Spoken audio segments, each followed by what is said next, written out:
तर वाल्मिक कराडच्या जामीन अर्जावर आज सुनावणी होणार आहे। केज न्यायालयात ही जामीन अर्जावरची सुनावणी होईल। 2 कोटींच्या खंडणी प्रकरणी कराड न्यायालयीन कोठडीत आहे। जामीनाला एसआयटीचा विरोध आहे। पुरावा नष्ट करण्याची भीती देखील दर्शवली जाते।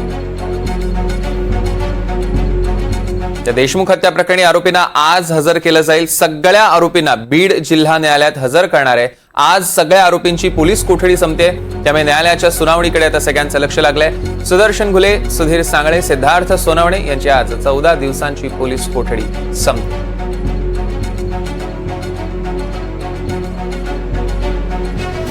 प्रतीक घुले, महेश केदार, जयराम चाटे यांची आज 12 दिवसांची पोलीस कोठडी संपते।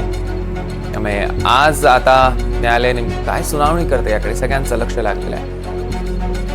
स्वानंद पाटील आपले प्रतिनिधी आपल्या सोबत थेट जोडले गेले, त्यांच्याकडून अधिकचे अपडेट्स आपण घेणार आहोत। तर स्वानंद, या प्रकरणातले काय अपडेट्स आहेत?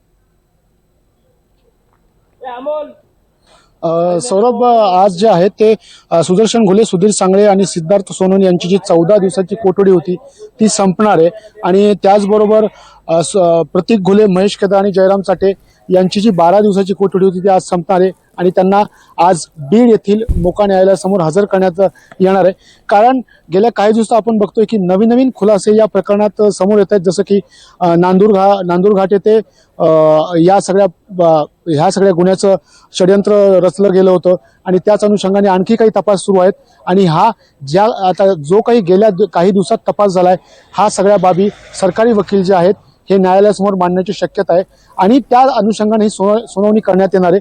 आणि या सुनावणीकडे सर्वांचं लक्ष आहे, कारण हे जे नंतर 3 पकडलेले आरोपी आहेत, घुले असतील, सांगळे असतील आणि सिद्धार्थ सोनवणे असतील, यांनीच हेच या सगळ्या प्रकरणाचे प्रमुख सूत्रधार होते आणि यांनीच हे सगळं षडयंत्र केल्याचं माहिती देखील समोर आलेली आहे। आता नेमका आज न्यायालयात काय सुनावणी होते आणि काय युक्तिवाद केला जातो सरकारी वकिलाकडून, या सगळ्याकडे आता लक्ष लागलेलं आहे। सौरभ, निश्चितच स्वानंद, या संदर्भातले अधिकचे अपडेट्स घेऊ। तुर्तास धन्यवाद।